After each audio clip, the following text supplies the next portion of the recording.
Ahoy there, mateys! Welcome aboard the Riff Raff podcast. We are the pirates of the Neurospicy waters. Come along with us and hoist the sail. We're navigating life through story and tale. We'll help you embrace the way you're wired, sharing laughs and lessons to get you inspired. If you join us, we will help you see there are a lot of ways to sail the Neurospicy sea.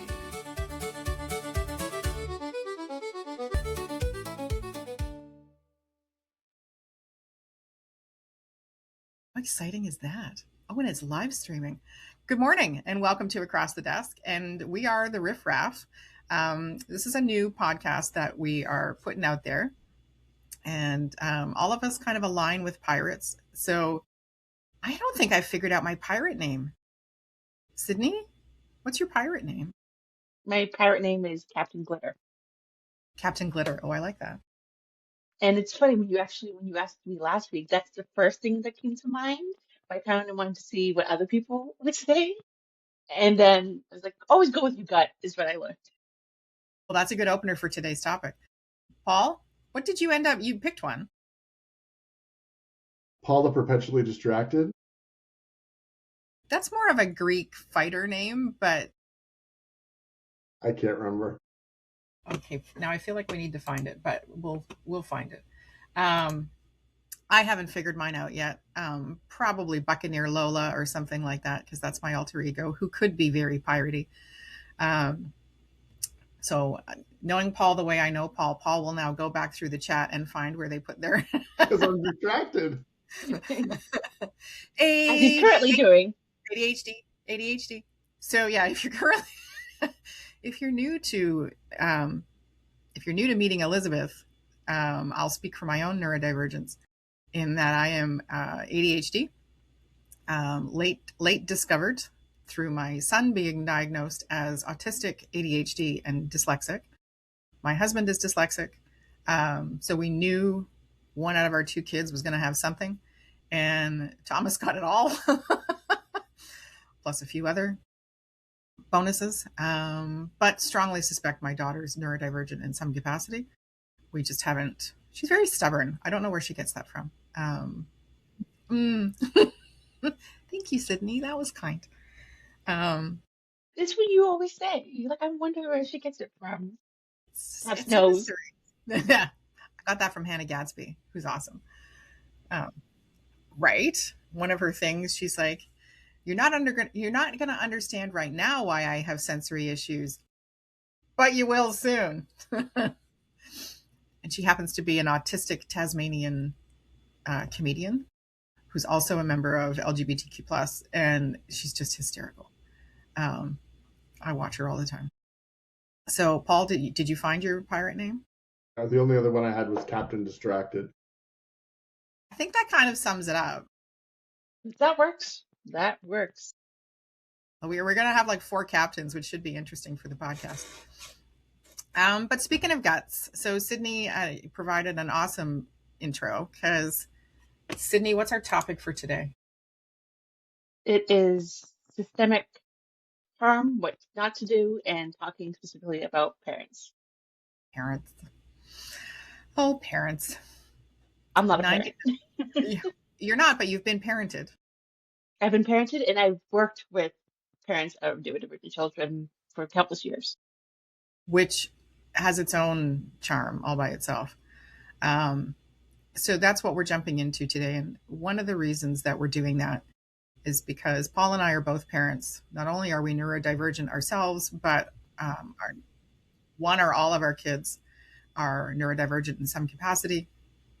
And when you're in the thick of parenting, it can be a real challenge to slow down and, either see what other parents are doing or have time to care what other parents are doing or whatever that is. And then it also is influenced by how you were raised, right? So you can either choose to repeat some of the stuff your parents have done, or, maybe that didn't work out for you and you didn't know why at the time.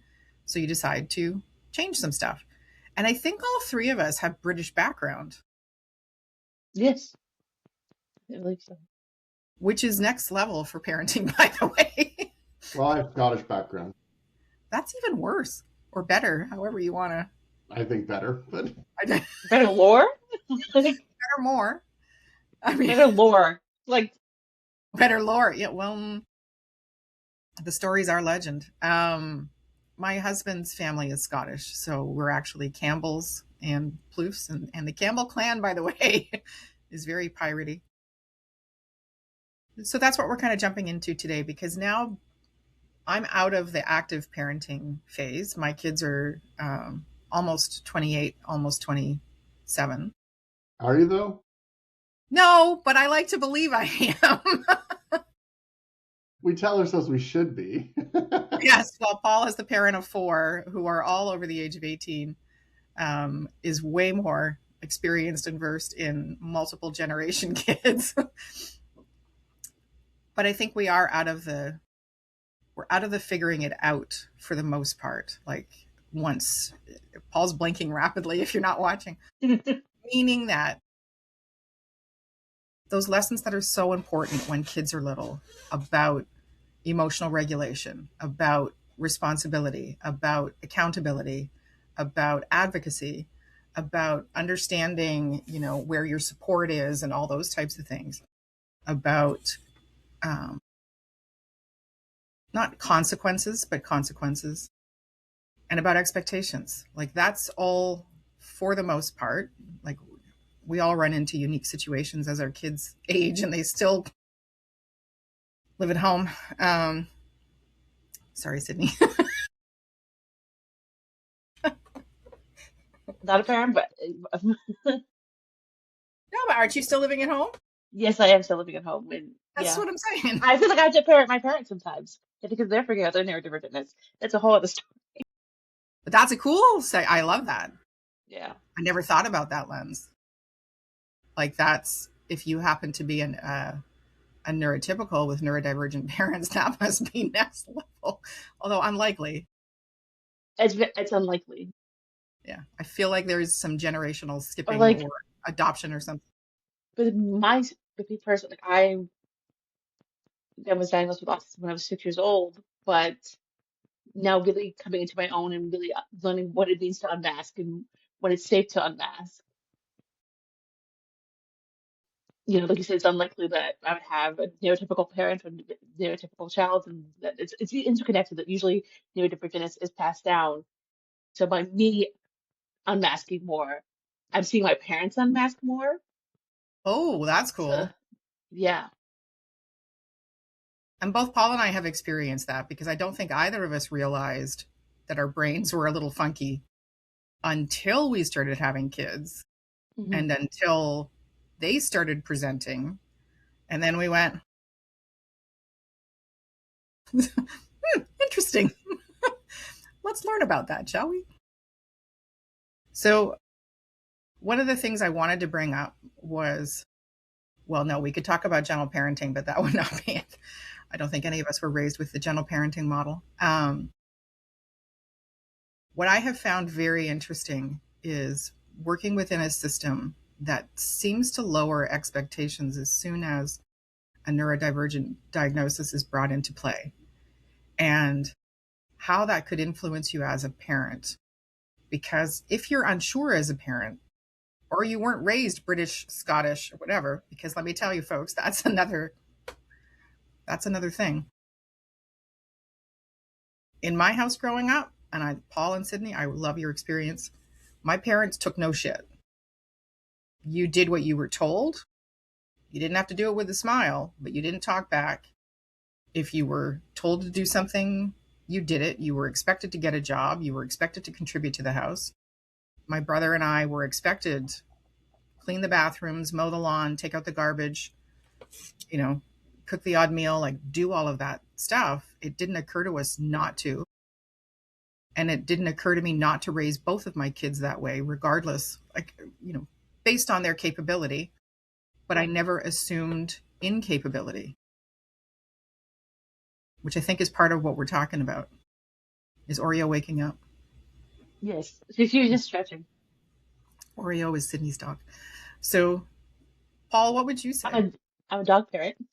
I'm a dog. You are a dog parent, dog mama. Yeah, I think it's a couple of things that you said that struck a chord.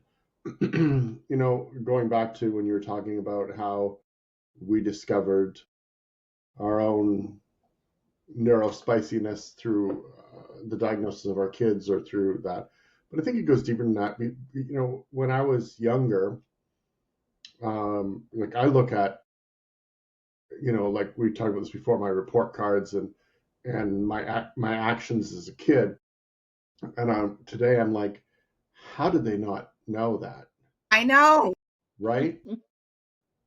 Back then, you went to the doctor and you relied 100% on their knowledge of what was happening. It wasn't an information age.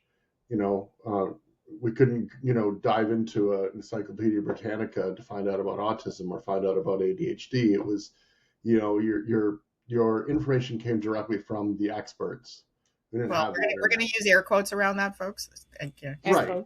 Yeah, but you know what I'm saying? Like, if you wanted to know something about engineering, you went to an engineer. You wanted to know something about your health, you went to a doctor. We didn't have Google. We didn't have all these ways to find out and resources and knowledge coming at us from all these different angles. So we inherently know more than our parents did about different things, like about autism, about ADHD. And I think that really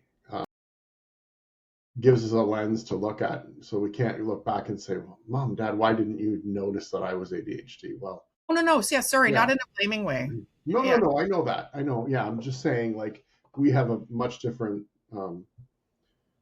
we just have it much different, right? Because of that. We have a global Encyclopedia Britannica. For those who don't know what those are, they're books that you had to learn out alphabetically. We had Duncan Wagnalls, I might add. I love those books. That's so true. And so City will jump into you, and thank you, Mark. Mark, oh my God, because I just, there's a thing at the bottom of the screen that says Mark Clip, and then I looked at that and then looked at Paul. I know Paul's name. So Sydney, what would you want to add to that? Or do you want to process? Take process. Okay. There's some good nuggets there, Paul. And it's very true, and it's nothing to do with, no, it is something to do with, it is generational learning. It is generational understanding. I think that's what, you know what? This is the first time I'm thinking this. I think that's what shocks me about parents who don't place expectations or, get their kids to do chores or all of that stuff now, because we know scientifically that having kids do chores that are age appropriate and skill appropriate from the time they're able to start doing that has a direct positive impact. Your dog is fine, Paul. It's okay. Has a direct positive impact on how they do in school, how they do at work, how they manage later in life. Like, there's a scientific correlation there, folks. We're not making crap up. Somehow we've lost that. And to your point, Paul, maybe there's too much knowledge. And somebody has read somewhere, oh, no, like, don't push little Johnny because little Johnny might have a temper tantrum. I don't know, whatever the reaction could be. I'm not trying to meltdown. Might have a meltdown. And meltdowns are hard. Don't get me wrong. I got really lucky. My son never had a meltdown. Like, he's just an easygoing guy. And I never had to deal with massive behaviors. So that made it a lot easier for me. So I'm in no way saying my experience is everybody's experience. But I think when we're afraid of what might happen, we don't focus on what could happen. If that makes sense. That makes sense. Right? If we're afraid of a meltdown or our kids not liking us or, temporary uncomfortableness, then we just do it for the kid. And then they get to like 20 odd and they can't do squat. Oh, Paul's laughing. Okay. Yeah, tell me. I had a really interesting experience yesterday. I was teaching a course on knowledge transfer on technical trainer effectiveness. It's a workshop that I do. And we got to talking about, what it's like to be a trainer now versus a trainer, how we were trained, we were yelled at by people and all this kind of stuff. And it came up, one of the people shared that they fired an individual, and later that day their mother showed up to HR. Like, who does that? Like, what if we become that, a 20 some odd year old employee gets fired and his mother shows up to HR? Like, it's a problem. Mm-hmm. And did they show up? Was the kid fired with a valid, Absolutely. Yeah. Absolutely. Yeah. Her little sunshine didn't deserve that? But even if he wasn't, like, that's a life lesson he needs to deal with. Yes. Yep. Yep. Yeah. And he needs to be, if he doesn't have the tools to deal with it, then he needs to be taught the tools to deal with it. I did do that once. I didn't show up to HR. No, husband actually called. It was because husband was, Yeah. and it's very rare that my husband, he's not a conflict kind of guy. I don't mind. I was that mom during school and we are going to be talking about parents, schools, and then service providers. So from my side of the desk as a parent, my role in the school was to constantly go in and mitigate their damage about creating learned helplessness in my kid. Because we were doing so much at home, and then they would let him get away with murder at school. And I'd be like, no, you're undoing everything that he can do. So with home, and husband was never involved with that. He'd come to the meetings and things like that, but I was the one that would mitigate that risk.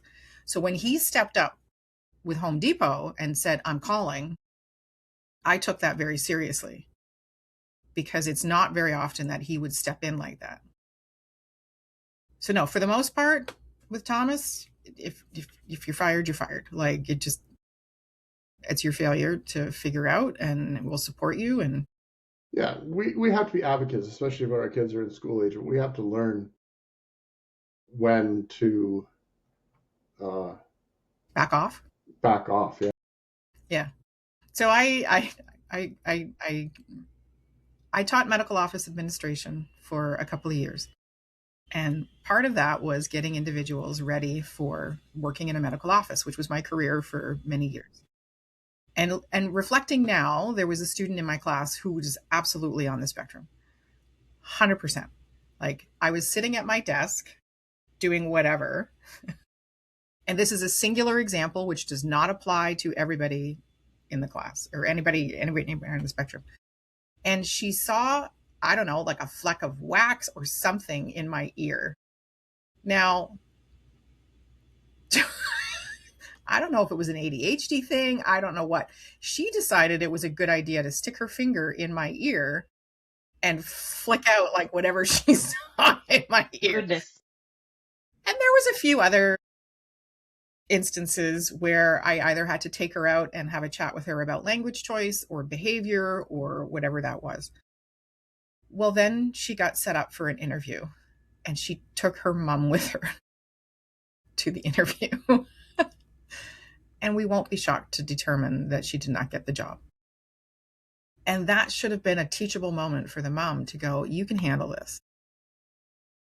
That's one of the things I'm realizing, is that the more we do things for kids and don't put expectations, we're teaching them that we don't believe in them. We're teaching them that they're not capable.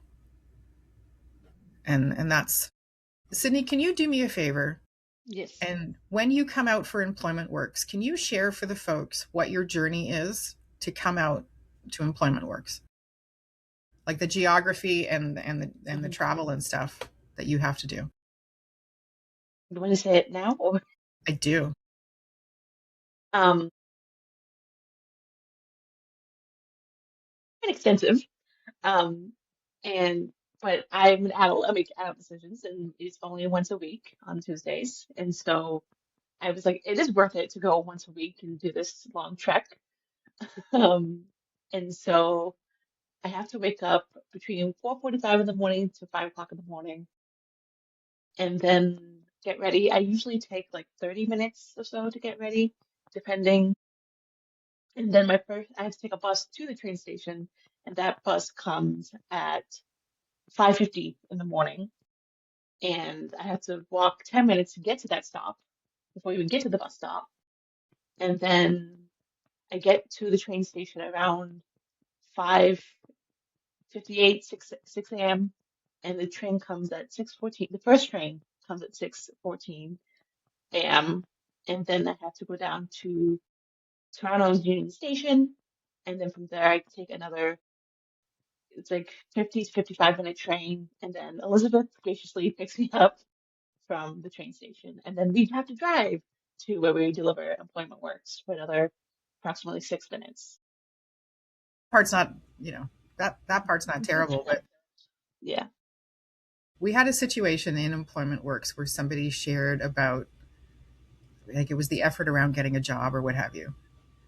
And that's my warning telling me that I need to move. And I already knew Sydney's story, right? And just to recap, Sydney is on the spectrum, also has a physical challenge, um, navigating a lot of stuff. And Sydney also never knows when she has a lovely cane named Franny.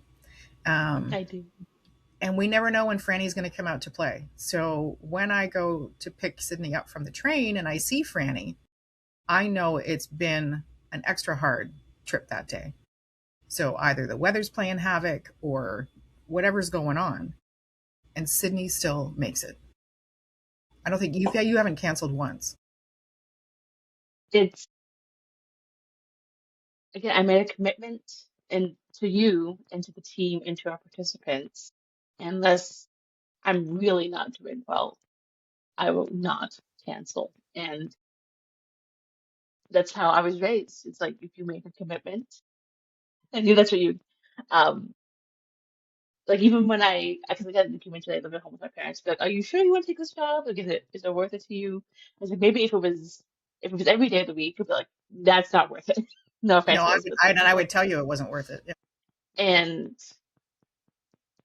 but to go once a week, I mostly work remotely, so I was like, it's a nice change of pace. I'm passionate about what we're offering our participants and what this could, what this could mean for other participants and really helping them in this way and helping neurodivergent folks like me in a new way.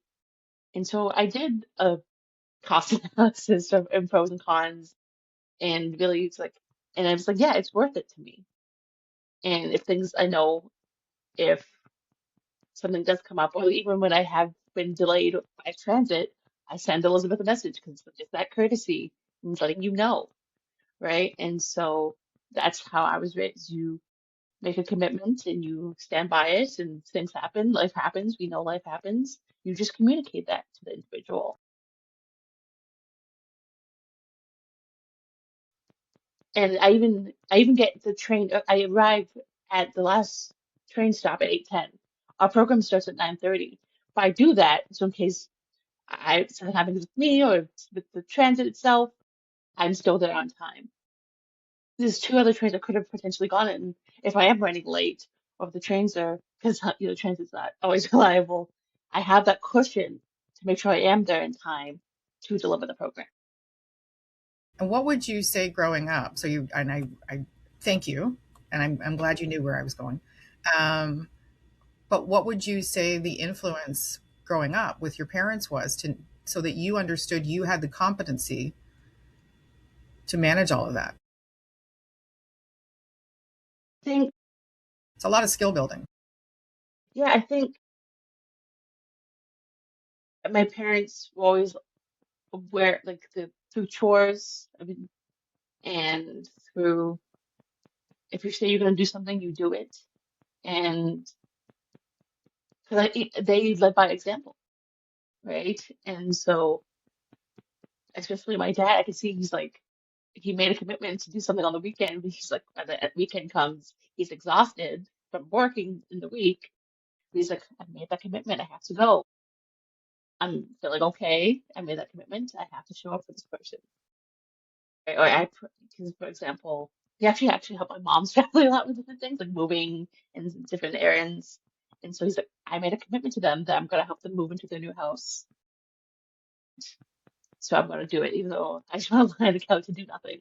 I made a commitment, so I'm going to do it. And so having that example, just like you do what you have to do, but you also communicate what you have to communicate. And also that understanding that I think I've had to learn like putting my own needs first, but what does that look like? Right. And so it's like you have to show up for other people and do what you say you're going to do, but also do the reflections like, and how can you take care of yourself to be able to show up for other people? And that's a topic that we've covered in Employment Works. And we had an interesting session. Thank you for that, by the way. And I have another question, but it ties into, we had a session a few weeks ago with our Employment Works participants and put up the topics.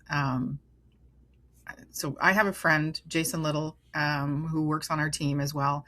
And he taught me a whole bunch of agile tools that have come in extremely handy. So we wrote out all of the topics that we did for Employment Works, put them up on the board, and then asked our participants to vote on them. And of course, they voted high on the employment focused ones and a few other things. And they kind of downvoted managing burnout and taking care of themselves and whatever. And if I remember it correctly, when we organized everything, Maddie and Sydney and I had a moment and went and pointed out to folks that when you don't take care of yourself and you don't whatever, that you can't achieve the other things. So we're going to continue working on that. What do you think would have happened if your parents hadn't helped you? I want to say, that doesn't sound right. Not help you believe in yourself, but it wasn't just their example that made you know that you are capable of all of this stuff, right? Like, did they slack on teaching you chores and activities of daily living and all that kind of stuff? Or were you expected to help around the house? And I was expected to help around the house. And so my mom actually struggled with like cook some of the household chores, and cooking was a huge barrier for her. My mom is very capable and can do a lot of things. My mom's a nurse by trade. So sometimes she comes home from work and she's exhausted. Like my dad's also exhausted. He works for pay later, delivers packages, which is physically grueling. And my mom's job is more mentally grueling. So, and my dad is, so my mom's Guyanese, and my dad is has a British background. And so he was always taught, you know, you take care of your own and you do what you have to do. That mentality was driven stiff deep. upper lip. And so he would kind of cater to my mom and everyone. He's like, he would pick up the slack, but and so when I became of age to be able to help out more, he didn't want me to also become dependent on someone else to do things. He's like, you have to know how to do X, Y, and Z, right? And I remember, and then he also put me in programs to help me, such as Girl Guides of Canada, to help me even more learn life skills. Girl guys He rule. knew he could teach me only so much, but then having it be in a fun way and interact with other girls my age, that would be, because I used to have a speech impediment, so I kind of do.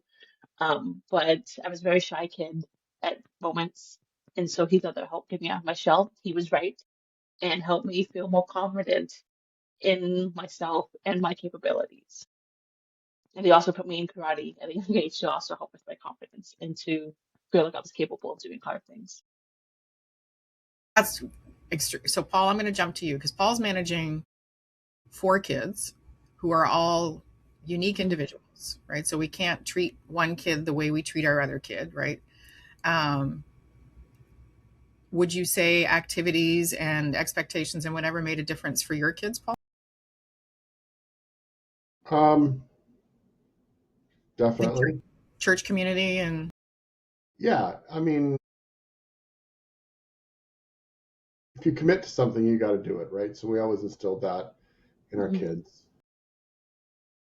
Not to the point where we wouldn't let them quit things. That was a I've seen that in parents where you started this, you're going to finish it, and that's not always a healthy choice. But there's definitely a level of expectation that we tried to instill in our kids that if you've committed to doing something, and you can't just not show up. If you've decided, you've made a valid decision to not do it anymore, then you need to make sure you're not leaving somebody else in the lurch, or that you've really thought this through, and you're not just having a bad day, like that kind of thing. And chores, like and my wife's done a really good job of making sure, they have their laundry days. They have, because we have 7 people living in this house, and It's a lot of underwear. one washing machine, one dryer. So we have to organize laundry days and everything. Otherwise, fights ensue. Who stuffs in the laundry? We hear that, and we've only got 4 people. Yeah, I was like saying. Yeah. One of the beautiful, this is kind of a funny trail, but one of the beautiful things is we just had to buy a new washer and dryer, and we got a new one we didn't pick it for this feature, but it has it notifies us when it's done. My dishwasher does that. And I'll tell you, so does my oven. If I put something in the washing machine, it's downstairs, it's gone. Like my object permanence is I'll forget about that for a week, right? But the fact that it messages me and says, hey, you've got your wash is done, don't forget to move it over to the dryer, and then like a couple hours later it'll say, here's a reminder that your wash is still there. Oh, it's brilliant. It's like Want to do it for ADHD people. So again, sorry about the bunny trail, but no, was that a Samsung? No, it's an LG.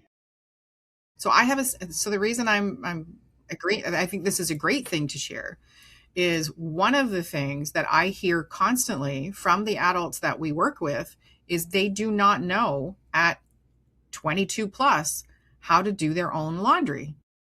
And part of their pushback is, remembering to switch the stuff over or whatever that is. And so to go back to Paul's original point, that in our parents' day, you just had to remember, right? Like you just had to get yelled at 10 times and remember. And now we have technology built into our appliances. I mean, my stove has an app. Like, the future is now.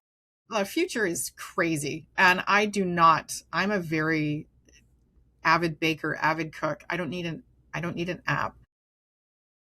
When my dishwasher is done, it talks to my TV and a notification comes up to say, your dishwasher's done, to which I'm like, yeah, I have kids to empty that.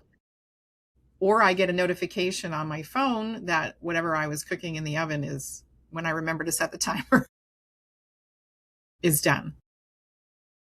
So that's actually a huge, folks, if you're in for new appliances and you're trying to get skill sets built with your kids, my kids started doing their laundry when they were 10 and 9, roughly. And I think I've shared that story before because I was tired of hearing, I don't have any underwear. And I assumed competence and showed them how to do it, told them it would be okay if they made a mistake. I have an interesting point to make. Tell me. When you're done. So I'm the eldest daughter. I have a younger brother by 2 years. He's 26.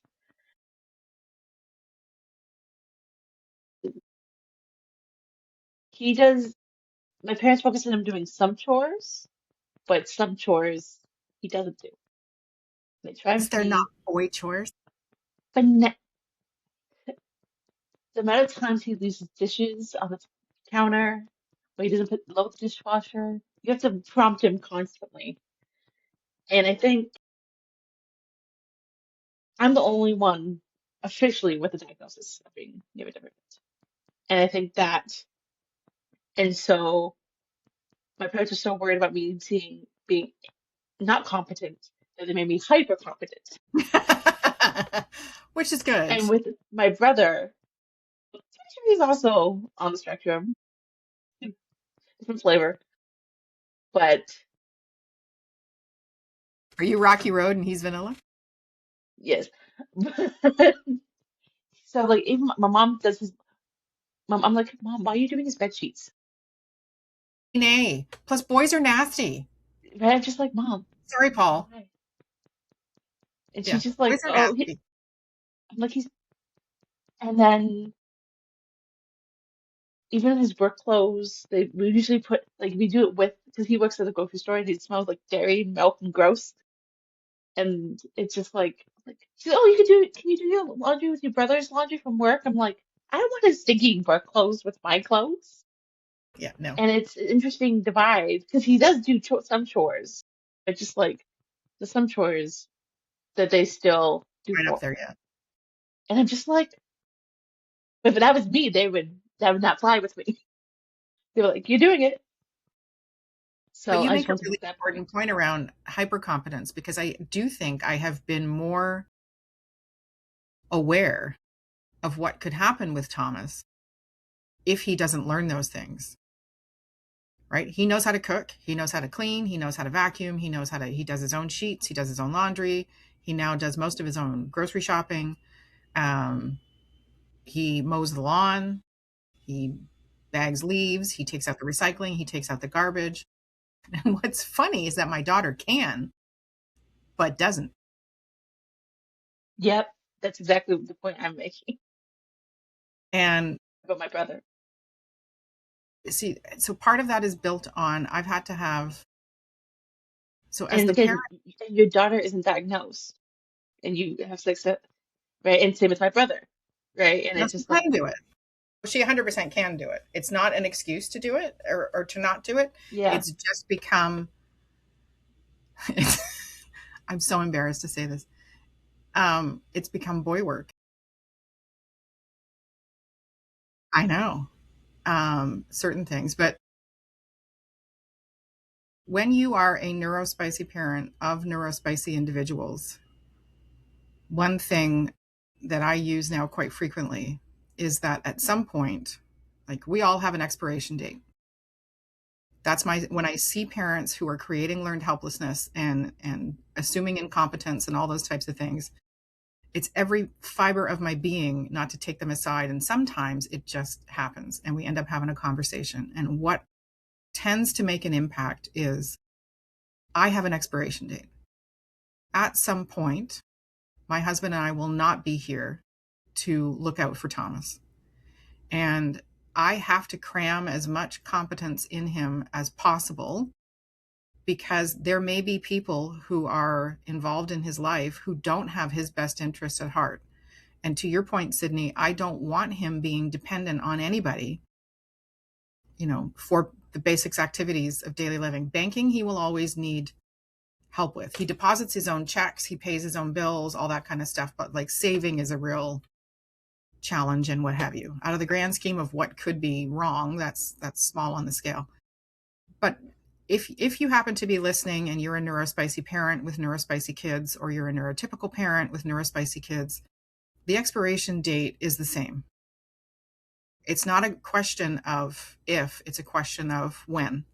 And I happen to be hyper aware of that because my dad died when I was 20, and it happened very early in life that I realized parents might not be there for the rest of the life. And one parent's response to me was, well, their sibling's going to take them. Like they're a rescue dog. And I just went, okay, that's definitely a conversation folks have to have. But why would you hand over a 40-plus-year-old man who can't do his own laundry when we know he can? Like you have a window here to create competence so that, if and when that happens. But what happens if sibling's not around? And I have now a this question. individual, yeah. I have a question for you both as parents. So I feel like you teach your kids like the fundamentals of how to build skills and certain skills. And I think it's important that parents also teach their kids in general, not just neurodivergent children, to learn how to actively learn new skills for themselves. That's a skill within itself. Good. Because you brought up with Thomas how he has trouble with saving. I I taught myself how to save, but then I had the skill. So I had a finance teacher, and he was open to teaching us college students on how to save and what that looks like. And no one else was like, oh, it's fine, whatever. Like, I don't care. I was like, oh, and how to invest in the stock market. And so I had the skill to be able to feel comfortable to ask him and say, oh, this person is an expert in this, and reach out to him and be like, can you teach me how to save and how to invest?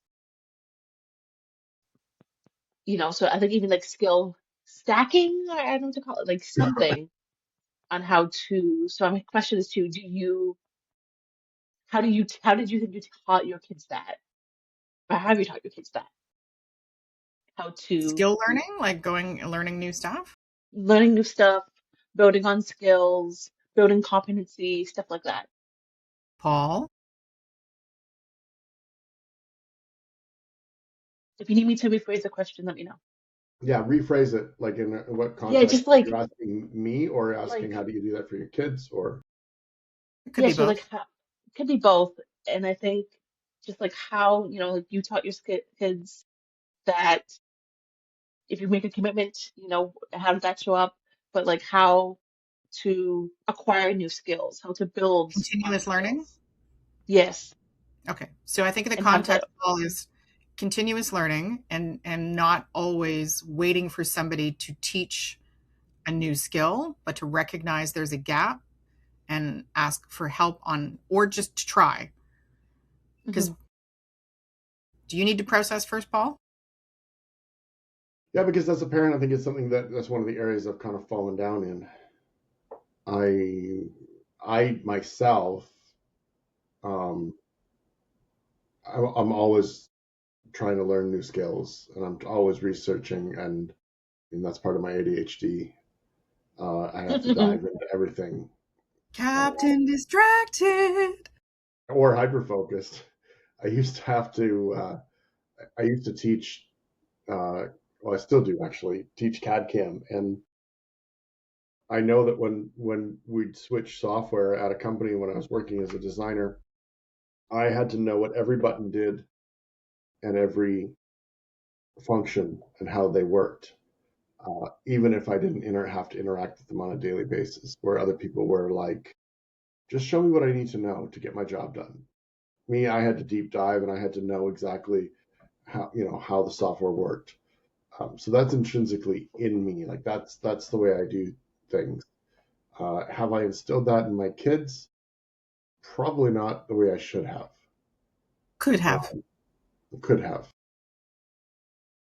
Uh, and I think that if I look at the personality of my kids, uh, some of them do the same thing as me, and some of them are happy with knowing what they need to know and leaving the rest behind. Um, yeah, so I really can't answer that question really well.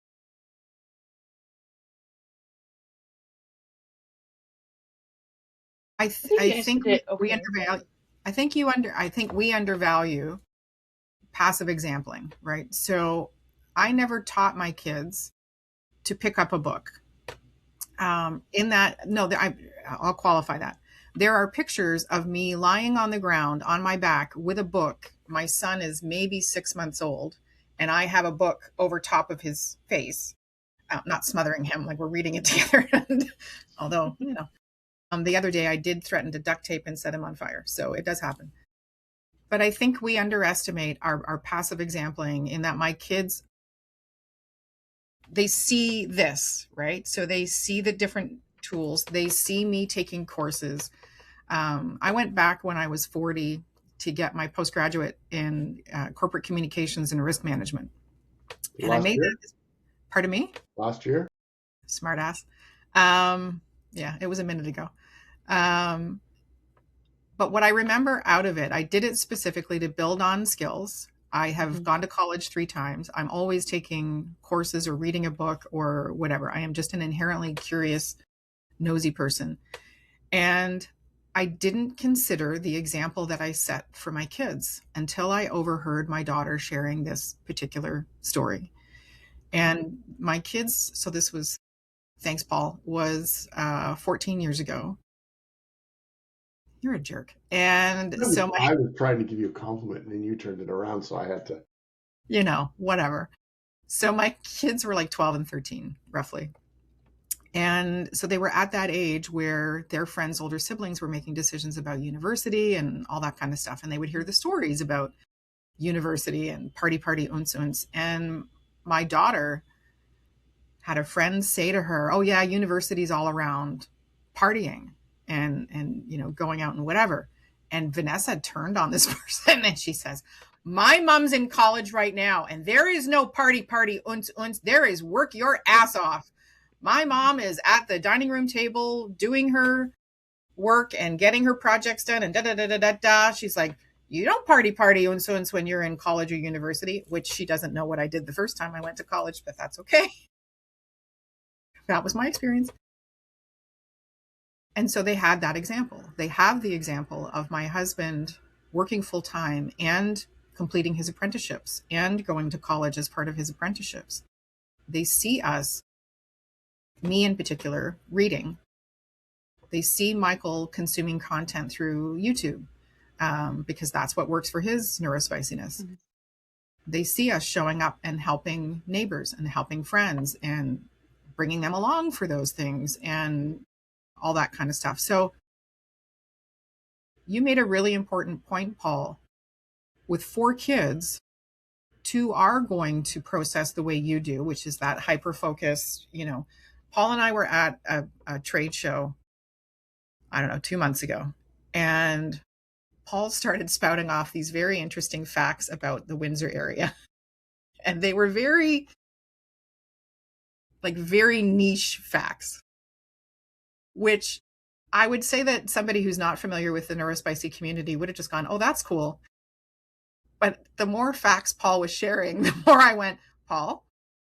And Paul has this very cute way of kind of looking sideways when he so he kind of that looked down and looked sideways, and I went, "Paul, would the history of the Windsor area be a particular interest of yours?" And he just, what Paul does when that happens is he just smiles and kind of looks, and yes. So I think you probably have passed that on and set that example for your kids. Like, I don't know that that's something that you could actively do. That example setting is the only way, right? Like, to Sydney's point earlier, for my son, we did family skates on Sundays and we did family swim nights on Friday nights. And he was in Cub Scouts from Beavers until Venturers, where the leadership team wasn't equipped to handle teenage boys who decided to teach my son a lesson by, basically putting him on the ground and pummeling the crap out of him. But he went to camp and he learned that I trusted him to do well at camp. Both of my kids are excellent campers. I was a Girl Guide leader, even though I got kicked out of Girl Guides. That's another story. That's another story. So, sorry, my husband's coming down. I'm on a podcast. Me face. So, Sydney, to your question, how do we actively teach those things? I think it's by not assuming incompetence. I think it's by setting that example. I think it's by making sure they understand you believe they can do anything. Not anything. I'm not that kind of rosy colored glasses, but it's also the conversations you have about your kids around your kids. So, to service providers, to teachers, to whatever, My kids heard me more than once go, nope, you're wrong. And don't say that about my kid ever again. So they hear us standing up for them and supporting them and believing in them, which I know, Paul, you've done on too many times to count. The only thing I would have done differently raising my kids is I would have yelled less. Because I didn't know I was ADHD, I didn't know what burnout was, I didn't know what being overwhelmed was, I didn't know sensory overload, I thought those were all autistic things, not ADHD things. And that's I feel like I created a less secure home because of losing my temper and not knowing how to deal with it better. But I also modeled accountability and apologizing. So when I stepped over the line with my kids and yelled about something or whatever it was, and then I had that moment to come down and process, I'd go back to them and go, you know what? That wasn't okay. I didn't need to lose my crap over that. I'm sorry about that. I'll try and do better. Now my daughter says she tells her friends she had a white picket fence upbringing. So, don't know if she's forgetting the yelling. But, oh my God, that's my thing telling me to move again. Did that answer your question, Sydney? Yes, it did. I know my question was kind of. No, it was a good question. No, it was good. I've never thought about it as a process before. Like as an intentional act. It's part of who I am. It's part of how I was raised.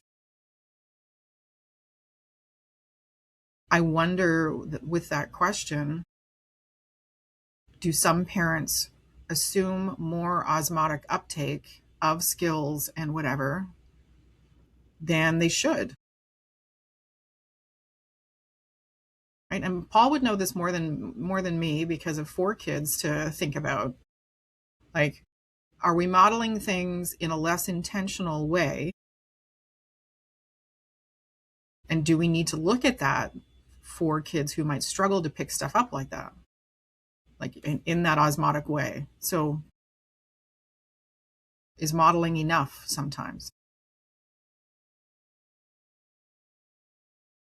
I think I have a little bit different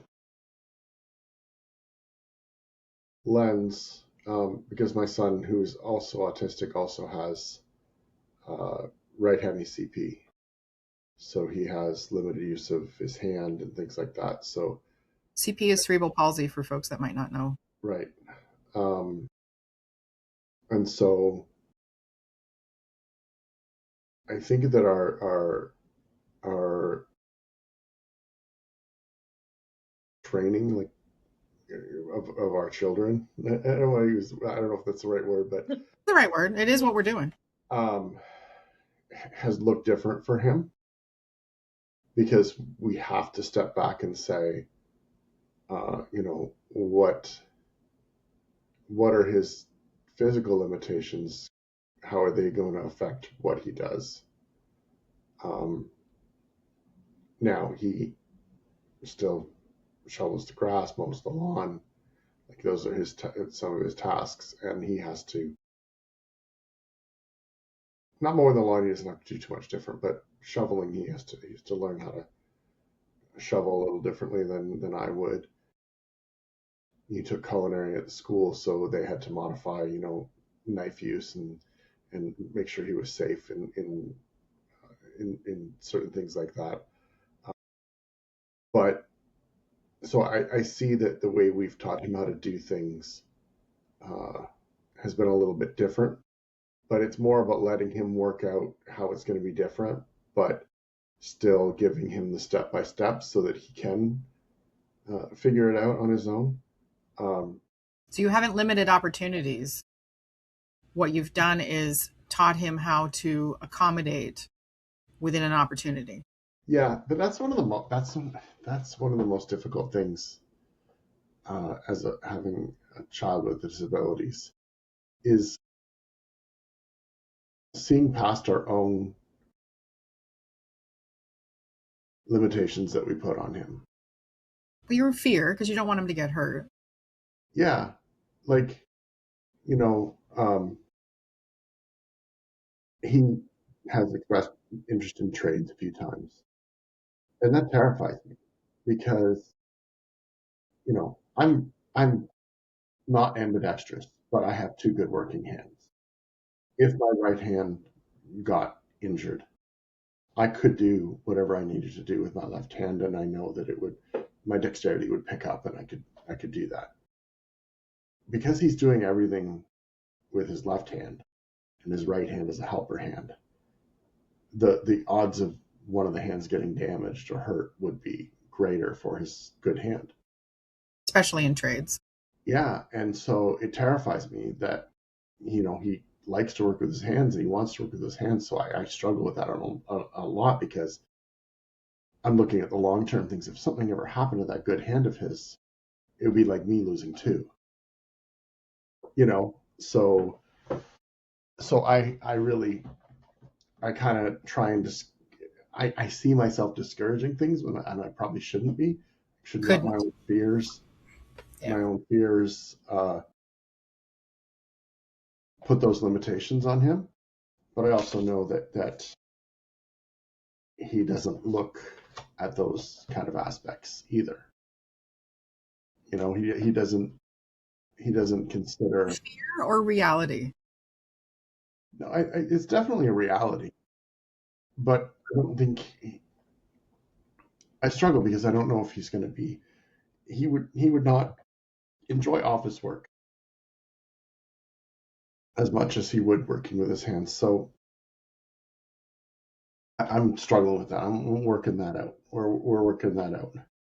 But I do see that. I see where parents project their limitations onto their kids, and they way overprotect them. And I Yes. think that those same parents are the same parents who don't give them chores, right? He does all his own laundry, and you know, we don't carry his laundry basket up and down the stairs. He's got to figure that out. And that's a safe way to fail and a safe thing to try. Yeah. And it builds competence. Yeah. I remember when he was really little, my parents bought us a Wii. And we were so excited about it because it was a game. It was a video game. I love video games. I'm a gamer. I love it. No. Not as much as I'm older, but I love retro video games still. And I remember when the Wii came out, we were so excited because it was games you could play one-handed. Nice. Yeah, and so I would play my Xbox, and we would set him up with the Wii, and he didn't like the Wii games. He wanted to play the Xbox games. And you should see this kid play on his Xbox. He kicks my butt on Halo or any of these types of fighting games or driving is whatever. And how he does it is he controls the one joystick with his palm. He controls the other joystick with this finger, and these fingers do the buttons, and the other hand is just holding the controller. So he's accommodated. It's amazing. Like, I've looked into accommodation, like there are, like different accommodated controllers, and he's like, no, I don't need it. Now, that's not to say that, you know, the ones that are there are the accommodations aren't bad, but he himself, and I think that's because of us instilling, no, you got to try it and you got to figure it out. Look at you, rock star. Right. So I think that has really helped, but it's also his own determination. Like when we saw him figure that controller out, and we let him do that and let him do it that way, it was like a light bulb in our own head came on. Like, okay, so when he asks can we cut a steak for him because it's hard for him? Figure it out. Because I'm not going to be you're not going to pass your plate over to me in a restaurant when you're 40 at 20 years old or 30 years old or whatever, right? and ask me to cut your steak, that no, this is a skill you need to figure out. And no, you can't pick it up with your fork and gnaw on the piece of steak. No, I'm sucking my lips in because Paul, I have shared a story where that happened. I know I've heard that story too. Namaste. So there's two things that popped out of that, Paul, and one was it's the balance of fear and reality, right? So the reality is we need to give our kids opportunities to fail, and small, safe ways to fail at home or adapt is where we start, because then that problem solving thinking. So that's to go back to the beginning with Sydney. The stuff that your parents encouraged you to do created problem solving skills, right? Like you explained through your journey of how you come to Burlington so Sydney's traveling from Brampton, to Burlington. And they had to problem solve around what time do I need to get up in order to make because the constraints are the times that the buses and the trains go. And you don't have any control over that. The only control you have over that is what time you get up in the morning, how much time you need, right? So there are days where Sydney doesn't walk as fast as other days. So they have to be prepared for that it might be a little more than 10 minutes. So knowing Sydney, how I've come to know them over the last year, they would get up a little earlier. If they're aware that morning life's a little rough, they're going to adapt and get up a little earlier because the bus is still going, folks. Yeah, we were supposed to be on site this past Tuesday, and so I was planning to wake up at 4:30 because of the snow. The snow was going to be a barrier. I would have to wake up early and do it. And we have members who were like, well, the bus was late, or the bus was this and the bus was that. And that drives me batshit, because you have control over what time you get up and what time you go and do your thing. And that is your personal responsibility. Do not ever walk into work or a commitment and blame the bus. Because if you also haven't communicated, to Sydney's point at the beginning, it still comes down to you. What we're trying to build is personal accountability through these things that we're discussing, and the balance as a parent between fear and reality. So with Paul models trades, right? So Paul is, I'm going to get it wrong. I always say it wrong. Mold maker? I worked in the mold trades. I was a mold designer, was the last part of my trade. He's a moldy guy. And and also a videographer, and also a creative person who, does 3D printing and all of these things that are hand tactile based. So Paul has modeled this for his son for years and years and years. And he probably has that inclination to be kinesthetic anyway. And instead of creating barriers and instead of letting fear take over, the reality is they've allowed their son to find ways to problem solve and build those skills, which will translate into post-secondary. It will translate into the workplace. It will translate into living independently. So I had fear. I packed my 7-year-old autistic son, actually he was 9 at the time because he just started medication, off to a weekend camp with 2 dudes who had no training on, how to work with a neurodivergent kid or whatever, but I had to let him go.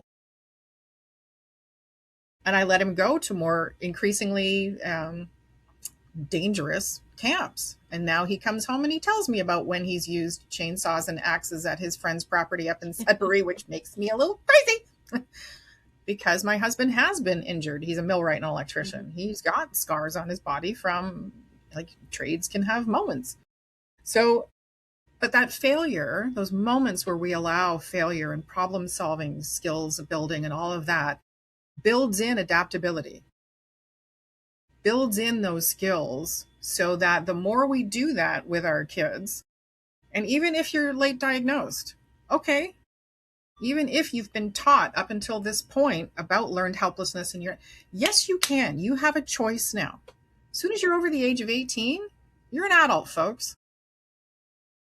21 in the US. I don't know what the deal with that is. But anyway, in Canada, 18, you're an adult. Fail safely. Fail often.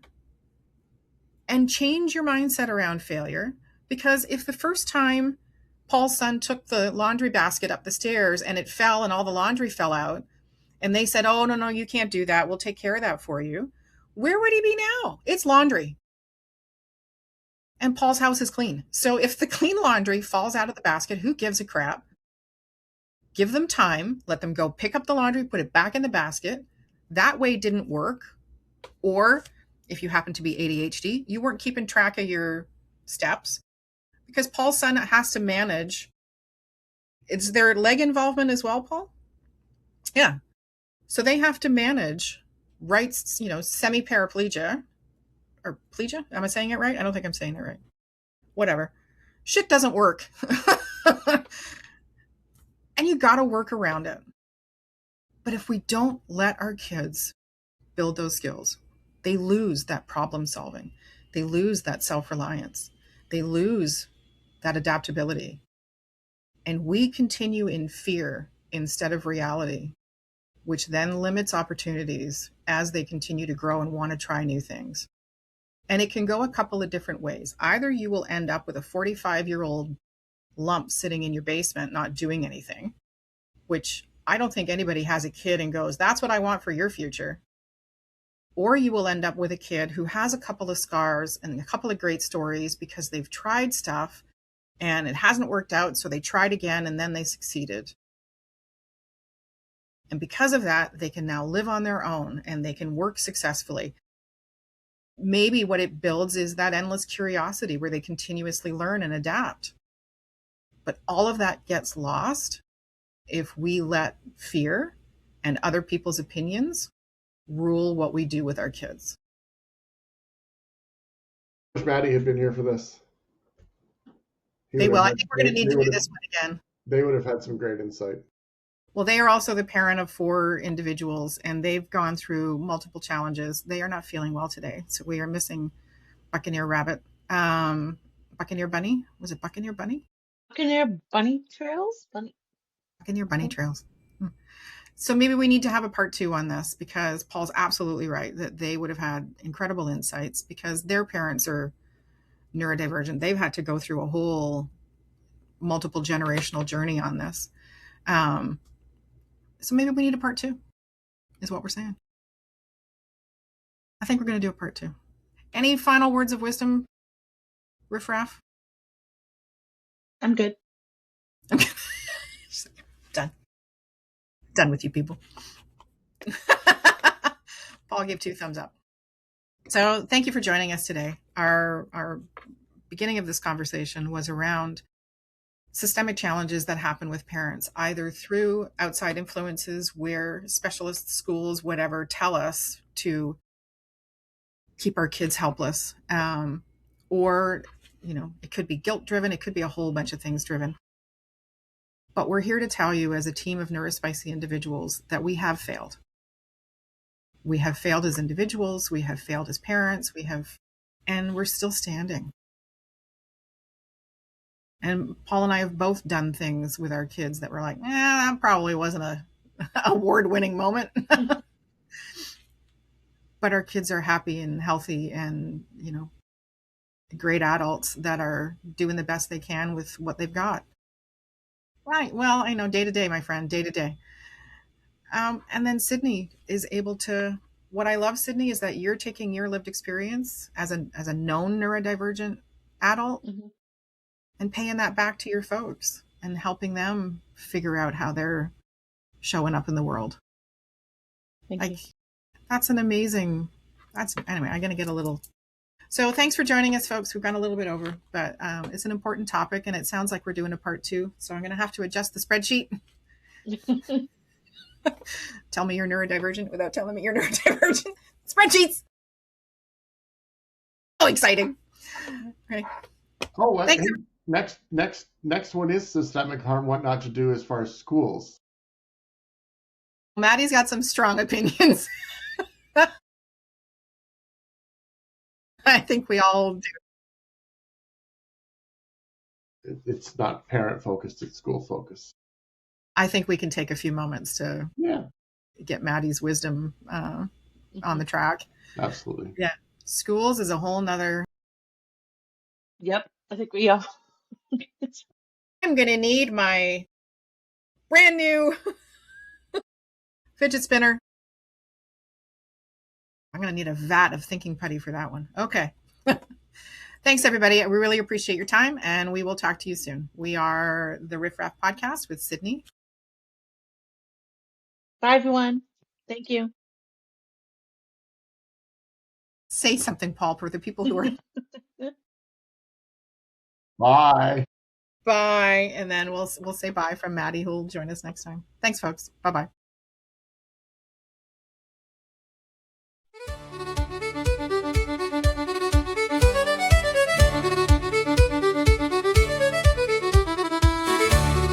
Hey, this is Elizabeth Blue from Spiro Canada, one of your pirates on the Riff Raff podcast team. My fellow pirates include Maddie Dever from Autistic Bridge, Sydney Elaine Butler from Accessible Creates, and Paul Coleman from Creation Designs, who is our very own Arctic LARPing Santa. Thank you for joining us on the Neurospicy Seas, and we wish fair winds to you all.